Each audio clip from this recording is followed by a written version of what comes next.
The Poem of the Man-God, the first year of the public life. Chapter 87. Jesus and Isaac near Doco.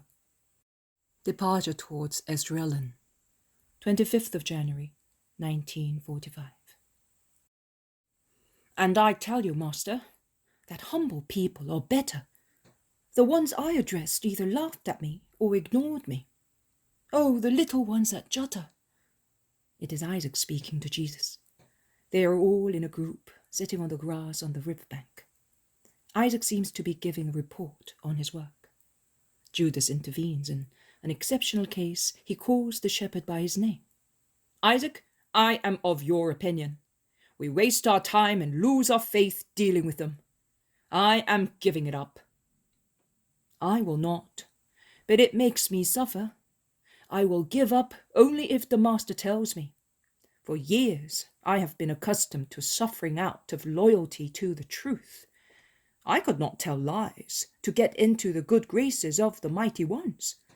And do you know how many times they came to make fun of me in the room where I was ill, promising help? Oh, they were certainly false promises. If I would say that I had lied, and that you, Jesus, were not the newborn Saviour. But I could not lie. If I had lied, I would have denied my own joy. I would have killed my only hope. I would have rejected you, my Lord, reject you. In my dark misery, in my dreary illness, there was always a sky strewn with stars above me. The face of my mother, the only joy of my orphan life. The face of a bride who was never mine, and whom I continued to love even after her death. These were the two minor stars. And the two major stars, like two most pure moons, Joseph and Mary, smiling at the newborn baby, and at us, poor shepherds. And your bright, innocent, kind, holy, holy, holy face in the centre of the sky of my heart. I could not reject that sky of mine. I did not want to deprive myself of its light, as there is no other so pure. I would have rather rejected my own life, or I would have lived in torture, rather than reject you, my blessed remembrance, my newborn Jesus. Jesus lays his hand on Isaac's shoulder and smiles. Judas speaks again. So you insist? I do. Today, tomorrow, and the day after again, someone will come. How long will the work last? I don't know, but believe me, it is enough not to look either ahead or back, and do things day by day. And in the evening, if we have worked with profit, we say, thank you, my God. If without any profit, just say, I hope in your help for tomorrow. You are wise. I don't even know what that means, but I do in my mission what I did during my sickness. 30 years' infirmity is no trifling matter. I believe that. I was not yet born and you were already an invalid. I was ill, but I never counted those years. I never said, now it is the month of Nisan again, but I am not blossoming again with the roses. Now it is the Tishri, and I still languish here. I went on, speaking of him, both to myself and to good people. I realized that the years were passing because the little ones of bygone days came to bring me their wedding confections or the cakes for the birth of their little ones. Now, if I look back, now that from old I have become young, what do I see of my past? Nothing. It is past. Nothing here, but in heaven it is everything for you, Isaac. And that everything is waiting for you, says Jesus.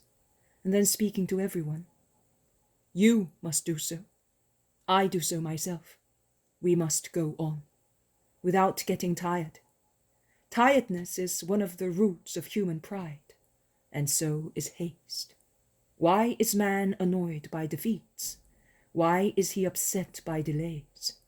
Because pride says, why say no to me? So much delay for me?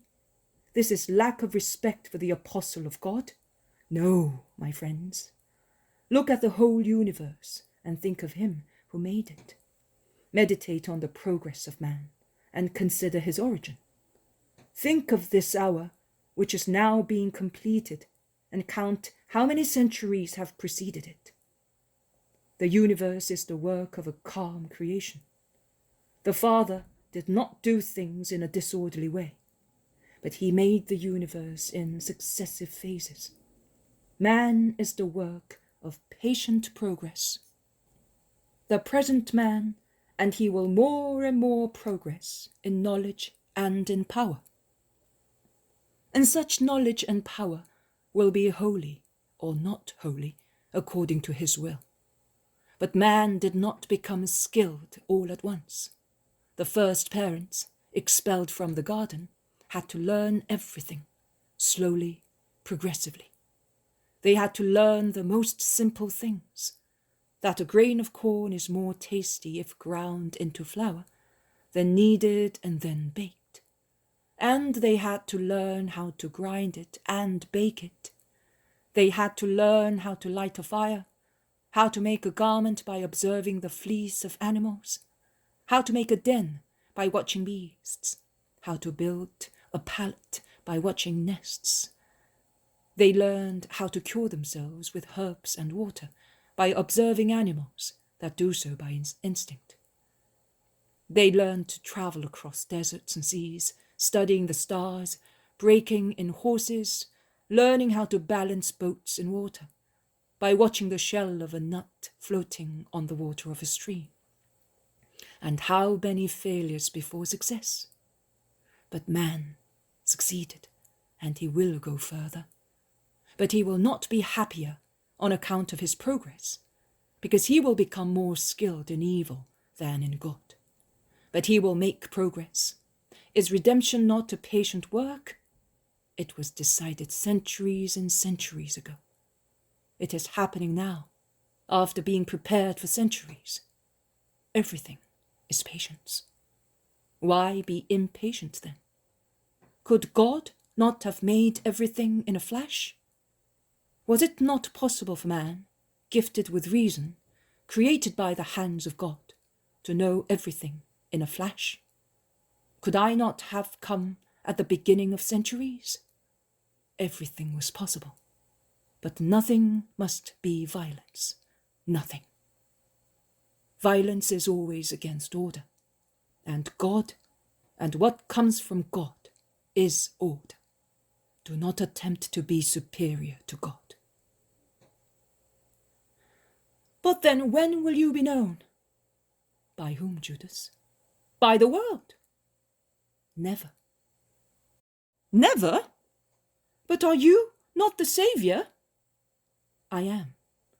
But the world does not want to be saved.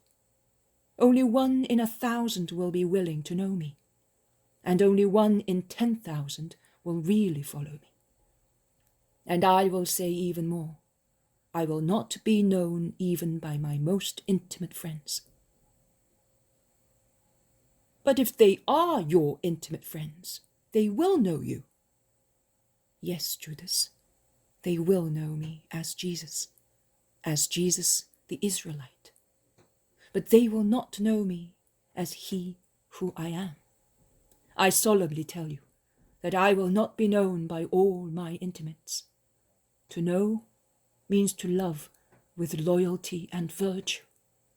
And there will be who does not know me. Jesus takes the attitude of resigned discouragement, which is customary to him when he announces his future betrayal. He opens his hands and holds them out, turned outwards, his sorrowful face looking at neither man nor heaven, but only at his future destiny of a betrayed person.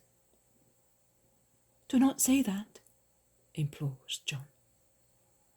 We follow you, to know you more and more, says Simon. And the shepherds joined their voices to his. We follow you, as we would follow a bride, and you are dearer to us than she could be. We are more jealous of you than a woman. Oh no, we know you already so much that we cannot ignore you any longer. He, and Judas points at Isaac, says that to deny your remembrance of a newborn baby would have been more distressing than losing his life. And you are but a newborn baby. We know you as a man and master. We listen to you and see your works, your contact, your breath, your kiss. They are our continuous consecration and our continuous purification. Only a Satan could deny you after being your close companion. It is true, Judas, but there will be one. Woe to him! I will be his executioner. No, leave justice to the Father. Be his redeemer, the redeemer of this soul that is inclined toward Satan. But let us say goodbye to Isaac. It is evening. I bless you, my faithful servant. You now know that Lazarus of Bethany is our friend and is willing to help my friends. I am going. You are staying here. Prepare the parched land of Judea for me. I will come later. In case of need, you know where to find me. My peace be with you. And Jesus blesses and kisses his disciples.